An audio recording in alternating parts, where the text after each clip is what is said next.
Mesdames et messieurs, bienvenue pour cette belle journée de galop en Normandie, en ce mardi 25 novembre 2025, où l'hippodrome de Deauville ouvre ses portes avec le tiercé, quarté, quinté plus du jour.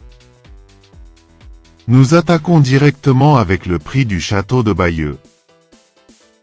Épreuve d'ouverture et support de Paris, dotée de 50 900 €, disputée sur 2500 mètres, sur la fameuse piste en sable fibré, et réunissant 16 partants dans la première épreuve d'un handicap divisé, classe 2. Un véritable duel intergénérationnel s'annonce puisque cette course est ouverte aux chevaux de 3 ans et plus, et parmi eux, 2 jeunes chevaux de 3 ans ont choisi de défier leurs aînés. Leur tâche ne sera pas simple, c'est vrai, mais attention, leur fraîcheur et leur vitesse peuvent parfaitement venir bousculer les plus expérimentés. Bref, un plateau varié, un profil de course passionnant. Et du suspense garanti autour de 13h55 pour le départ.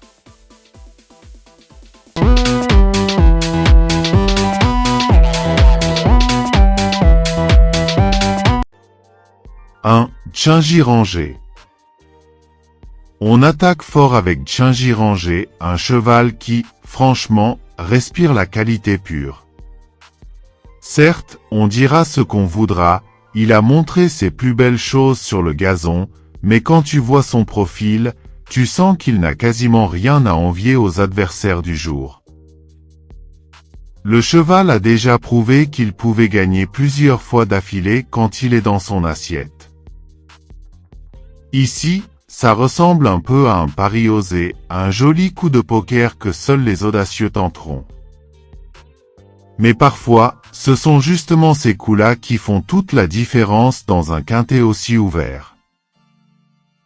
Honnêtement, s'il se met dans le bon rythme, il peut très bien venir jouer un rôle qui surprend tout le monde. 2. Hasta la vista. Alors là, attention à Hasta la vista. Si on regarde juste ces 2 ou 3 dernières sorties, on pourrait se dire bof, pas top. Mais en réalité, il vaut largement mieux que ça.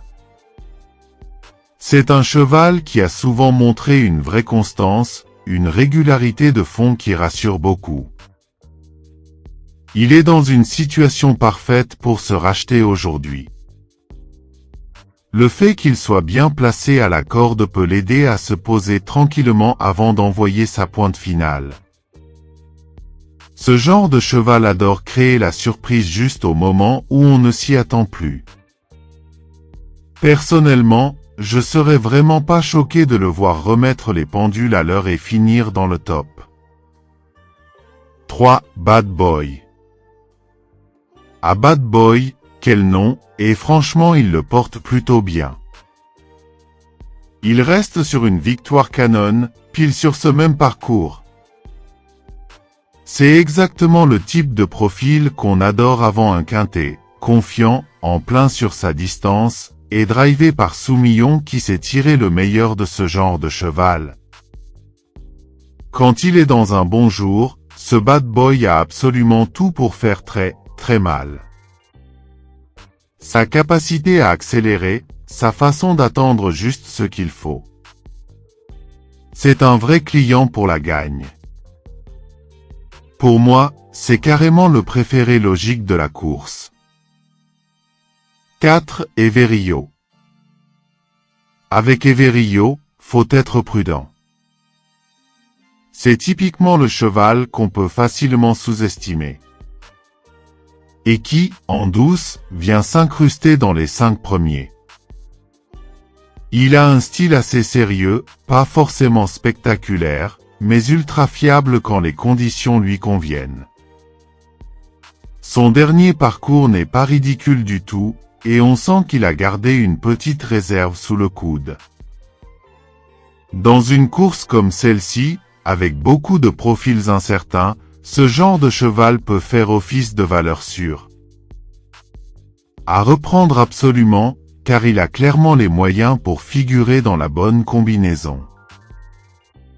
5. Nepalaï. On passe maintenant à Nepalaï, un cheval qui adore attendre longtemps, genre vraiment longtemps, et venir finir très tard dans les dernières battues.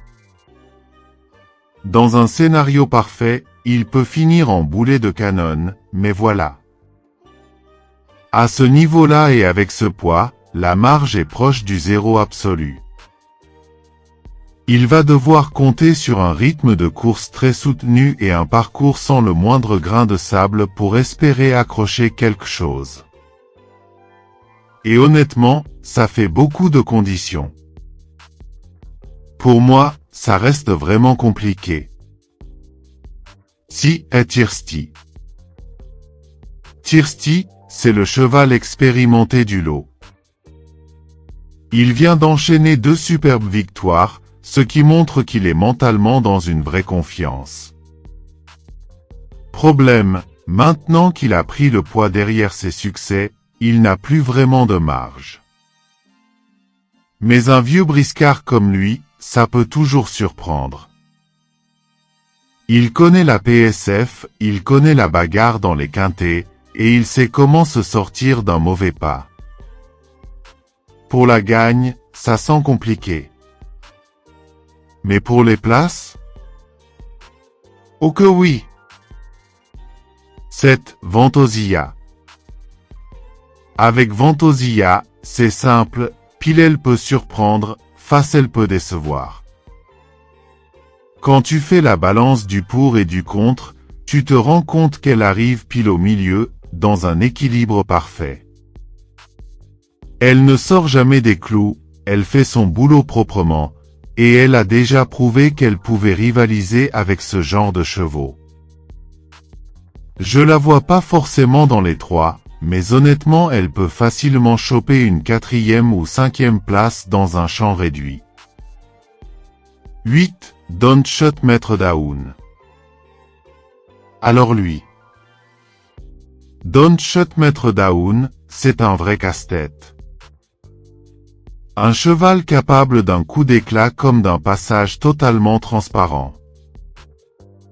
C'est d'ailleurs pour ça qu'on a du mal à le garder dans une sélection principale. Mais attention, avec un parcours favorable, un rythme de course à son goût, il peut parfaitement venir prendre un lot. Idéal à glisser dans un champ élargi pour ceux qui aiment tenter le petit coup en plus. 9. Yulia. Yulia, c'est un vrai petit bijou en ce moment.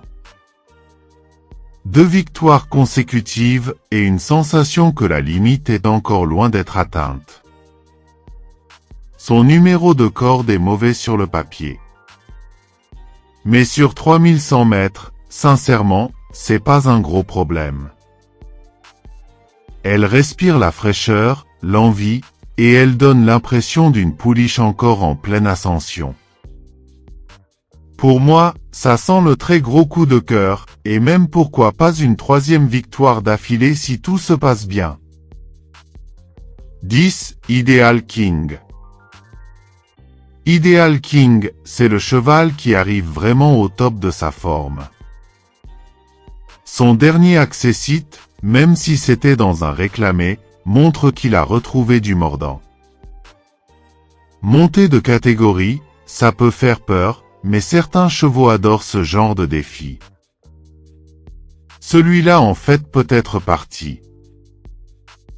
Je le trouve dangereux, vraiment à ne pas négliger dans les combinaisons larges.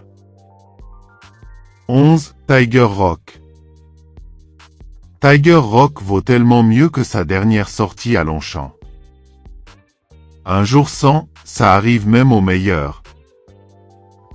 Là, il revient sur la PSF, une surface qui semble bien mieux lui convenir. Mais même avec ça, il garde un profil un peu délicat, tout dépendra de son comportement dans le parcours. Je le vois plutôt en fin de sélection, genre le cheval qui peut choper la 5e place si ça se passe nickel. 12. Cérémini. Pour Cérémini, le problème est simple, la distance. Il est bien plus à l'aise sur plus court, et ici il va devoir gérer un vrai marathon contre une opposition solide. Même s'il fait preuve de courage, ça risque d'être vraiment long pour lui dans les 600 derniers mètres. À première vue, c'est un profil qu'on peut raisonnablement écarter. 13. Azapiko. Azapiko, c'est la jument un peu énigmatique du lot. Elle est en super forme, ça c'est clair. Mais à ce niveau, elle n'a pas encore vraiment donné une réponse évidente. Par contre, attention, dans un bon jour, avec un bon parcours, elle peut largement intégrer le quintet de tête. C'est un vrai choix de feeling, mais un feeling qui peut payer. 14. Incremental. Dans le bas du tableau, Incremental est un outsider qui peut faire frissonner les parieurs. Il est imprévisible, mais justement. Ce genre de cheval adore sortir une performance sortie de nulle part. On aurait aimé le garder dans la sélection, mais faute de place, c'était compliqué. Pourtant, il fait partie de ces chevaux au possible parmi beaucoup d'autres. 15. Combermer. Le doyen de la course, Combermer, 9 ans au compteur. Respect pour la longévité, mais dans une course aussi relevée, ça devient chaud de viser mieux qu'un petit accessite. Il a une belle expérience, mais l'opposition du jour semble vraiment trop dure pour lui. Mission compliquée. 16. Aviasor. Et pour finir, Aviasor, un cheval qui, quand on regarde bien sa dernière course, n'a vraiment pas démérité. Il n'aura pas la marge pour viser la gagne, ça c'est sûr. Mais si certains favoris passent à côté, lui peut parfaitement gratter une place, surtout si le rythme joue en sa faveur.